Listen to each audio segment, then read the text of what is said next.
Grand peuple de la grande Ukraine. Il y a un an aujourd'hui, de ce même endroit, vers 7 heures du matin, je me suis adressé à vous avec une courte déclaration de 67 secondes seulement. Elle contenait les deux choses les plus importantes à l'époque et aujourd'hui. Que la Russie a commencé une guerre à grande échelle contre nous. Et que nous sommes forts. Nous sommes prêts à tout. Nous vaincrons tous les ennemis. Parce que nous sommes l'Ukraine. C'est ainsi que tout a commencé le 24 février 2022. Le jour le plus long de notre vie. Le jour le plus difficile de notre histoire moderne. Nous nous sommes réveillés tôt et nous ne nous sommes pas endormis depuis. Certains avaient peur, d'autres étaient choqués, d'autres ne savaient pas quoi dire, mais tout le monde savait ce qu'il fallait faire. Il y avait des embouteillages sur les routes, mais beaucoup de gens allaient chercher les armes. Il y avait des files d'attente. Certains faisaient les queues aux frontières, mais beaucoup se rendaient au commissariat militaire et à la défense territoriale. Nous n'avons pas levé un drapeau blanc, mais nous avons commencé à défendre le bleu et le jaune. Nous n'avons pas eu peur, nous n'avons pas craqué, nous ne nous sommes pas rendus. Le symbole en a été les gardes-frontières de l'île Zmiïny et la route le long de laquelle ils ont envoyé le navire de guerre russe. Notre foi s'est renforcée. Notre esprit s'est renforcé. Nous avons survécu au premier jour de la guerre à grande échelle. Nous ne savions pas ce qui se passerait demain, mais nous savions avec certitude que nous devions nous battre pour chaque lendemain. Et nous nous sommes battus. Nous nous sommes battus pour chaque jour. Et nous avons survécu le deuxième jour. Et ensuite, au troisième. 3 jours qu'on nous a donnés à vivre.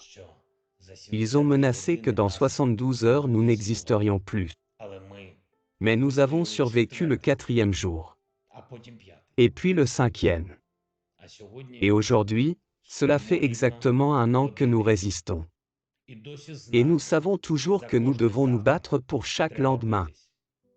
Je suis reconnaissant à tous ceux qui nous ont aidés à poursuivre notre résistance. Ce sont tous nos défenseurs. Les forces armées de l'Ukraine.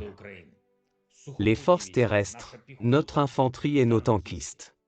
Forces aériennes et navales. Artillerie, défense aérienne, parachutistes, éclaireurs, gardes-frontières. Les forces d'opération spéciales, le service de sécurité d'Ukraine, la garde nationale, la police, la défense territoriale. Toutes nos forces de sécurité et de défense. Grâce à vous, l'Ukraine est debout. Et nous avons survécu au mois de février et au début féroce de la guerre. Et puis le printemps est arrivé. Nouvelles attaques, nouvelles blessures, nouvelles douleurs. Tout le monde a vu la vraie nature de notre ennemi.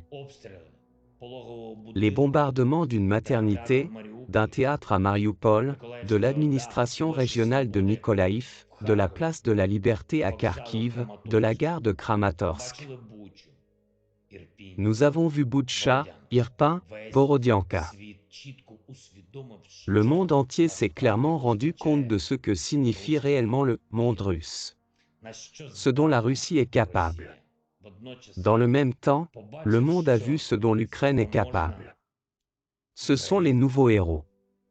Les défenseurs de Kiev, les défenseurs d'Azovstal. De nouveaux exploits réalisés par des villes entières. Kharkiv, Tchernihiv, Mariupol, Kherson, Mykolaïv, Gostomel, Volnovakha, Boutcha, Irpin, Oktirka. Villes héroïques. Capitale de la résilience. De nouveaux symboles. Et avec eux, de nouvelles évaluations et prévisions pour l'Ukraine. Le premier mois de la guerre. Et le premier tournant de la guerre. Les premiers changements dans la perception de l'Ukraine par le monde. Elle n'est pas tombée en 3 jours. Elle a arrêté la 2e armée du monde. Nous avons subi de nouveaux coups chaque jour, appris de nouvelles tragédies chaque jour, mais nous avons survécu grâce à ceux qui ont donné tout chaque jour. Pour le bien des autres.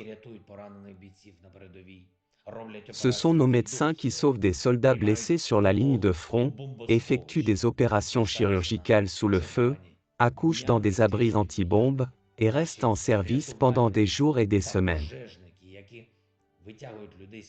Tout comme nos sauveteurs et nos pompiers qui sortent les gens des décombres et des incendies 24 heures sur 24, 7 jours sur 7.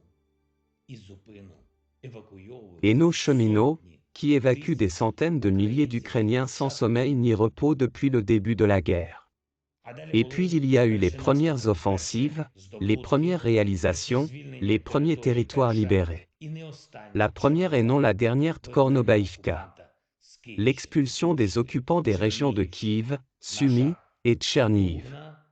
Notre Stuna. Notre Vilka. Notre Neptune et le croiseur Moskva, qui coule. Le premier Rammstein. Et le deuxième Land-Lease de l'histoire. L'Ukraine a surpris le monde. L'Ukraine a inspiré le monde. L'Ukraine a uni le monde. Il y a des milliers de mots pour le prouver, mais quelques-uns suffiront. Imar, Patriote, Abrams, Irrité, Challenger, Nazam, Léopard. Je remercie tous nos partenaires, alliés et amis qui se sont tenus à nos côtés tout au long de l'année. Je suis heureux que la coalition internationale anti-Poutine ait grandi au point de nécessiter une adresse séparée. Je vais le faire bientôt. Je le ferai. Je remercie également notre armée de politique étrangère. Les divisions de nos diplomates, ambassadeurs, représentants dans les organisations et institutions internationales. Tous ceux qui combattent les occupants avec le feu et l'épée du droit international, en demandant de nouvelles sanctions, la reconnaissance d'un État terroriste en tant qu'État terroriste. La guerre a changé le destin de nombreuses familles. Elle a réécrit l'histoire de nos familles. Elle a changé nos coutumes et nos traditions. Les grands-pères racontaient à leurs petits-enfants comment ils avaient battu les nazis. Maintenant, les petits-enfants racontent à leurs grands-pères comment ils ont battu les racistes. Les mères et les grands-mères tricotaient des écharpes, maintenant elles tricotent des filets de camouflage. Les enfants avaient l'habitude de demander au Père Noël des smartphones et des gadgets, mais aujourd'hui ils donnent leur argent de poche et collectent des fonds pour nos soldats. L'année dernière, presque tous les Ukrainiens ont perdu quelqu'un. Père, fils, frère, mère, fille, sœur. Un être cher. Un ami proche, un collègue, un voisin, une connaissance. Toutes mes condoléances. Presque tout le monde a au moins un contact dans son téléphone qui ne décrochera plus jamais. Qui ne répondra pas aux messages « Comment vas-tu ?» Ces trois mots simples ont pris un nouveau sens pendant l'année de guerre. Chaque jour, des millions d'Ukrainiens ont écrit ou prononcé cette question à leurs proches des millions de fois. Chaque jour, quelqu'un n'a pas reçu de réponse. Chaque jour, les occupants ont tué nos parents et amis. Nous n'effacerons pas leur nom du téléphone ou de notre propre mémoire. Nous ne les oublierons jamais. Nous ne le pardonnerons jamais. Nous n'aurons jamais de repos tant que les meurtriers russes ne seront pas punis. La punition d'un tribunal international. Le jugement de Dieu. Nos soldats, ou tous ensemble. Le verdict est évident. Il y a 9 ans, notre voisin est devenu un agresseur. Il y a 1 an, l'agresseur est devenu bourreau, maraudeur et terroriste. Nous n'avons aucun doute sur le fait qu'ils seront tenus responsables. Nous n'avons aucun doute que la victoire nous attend. Nous l'avons ressenti pendant l'été. Nous avons dépassé les 100 jours de guerre. Nous avons reçu le statut de candidat à l'UE, récupéré Zmiïny, entendu les premières explosions en Crimée, vu des feux d'artifice aux entrepôts de l'occupant et pont Antonivski. Août a été le premier mois où les occupants n'ont pas pris une seule ville ukrainienne. Les menaces et les ultimatums de dénazification ont fait place à des gestes de bonne volonté. Et nous avons alors senti que notre victoire était inévitable. Elle est proche. Elle viendra. Et puis vint l'automne. Et notre contre-offensive. La libération d'Izium, Balaklia, Kupiansk, Liman, la région de Kherson et la ville de Kherson. Nous avons vu comment les gens là-bas ont rencontré nos militaires. Comment ils ont gardé le drapeau ukrainien. Comment ils ont attendu l'Ukraine. Je veux m'adresser à ceux qui attendent toujours. À nos citoyens qui sont maintenant sous occupation temporaire. L'Ukraine ne vous a pas abandonné, ne vous a pas oublié, ne vous a pas laissé tomber. D'une manière ou d'une autre, nous libérerons toutes nos terres.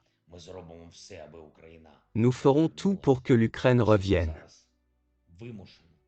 Et à tous ceux qui sont maintenant obligés de rester à l'étranger, nous ferons tout pour vous ramener en Ukraine. Pour que cela soit possible. Nous nous battrons et nous rendrons chacun de nos prisonniers. Et seulement cela sera une victoire. Nous pouvons la voir même dans l'obscurité. Malgré les attaques constantes de missiles et les coupures de courant. Nous voyons la lumière de cette victoire. Dans leur souvenir de leur premier sentiment le 24 février 2022, les gens mentionnent le choc, la douleur et l'incertitude. Un an après l'invasion à grande échelle, la croyance en la victoire est de 95%. La principale émotion que nous ressentons lorsque nous pensons à l'Ukraine est la fierté. Pour chaque Ukrainien, chaque Ukrainienne. La fierté pour nous. Nous sommes devenus une grande armée. Nous sommes devenus une équipe, où quelqu'un trouve, quelqu'un emballe, quelqu'un transporte, mais tout le monde donne. Je remercie notre peuple, je remercie notre armée de plusieurs millions de bénévoles et de citoyens attentionnés qui peuvent trouver et obtenir tout ce dont nous avons besoin. Nous sommes devenus unis. Nos journalistes et nos médias luttent contre les mensonges et la panique en front uni. Nous sommes devenus une famille. Il n'y a plus d'étrangers ou de personnes inconnues parmi nous. Les Ukrainiens d'aujourd'hui sont tous les nôtres. Les Ukrainiens ont abrité des Ukrainiens, ouvert leurs maisons et leurs cœurs à ceux qui ont été forcés de fuir la guerre. Nous pouvons résister à toutes les menaces, aux bombardements, aux bombes à sous-munitions, aux missiles de croisière, aux drones kamikazes, aux coupures de courant et au froid. Nous sommes plus forts que ça. Ce fut une année de résilience. Une année d'attention. Une année de courage. Une année de douleur. Une année d'espoir. Une année d'endurance. Une année d'unité. Une année de résilience. Une année de force inébranlable. Son principal résultat est que nous avons survécu. Nous n'avons pas été vaincus. Et nous ferons tout pour gagner cette année. Gloire à l'Ukraine.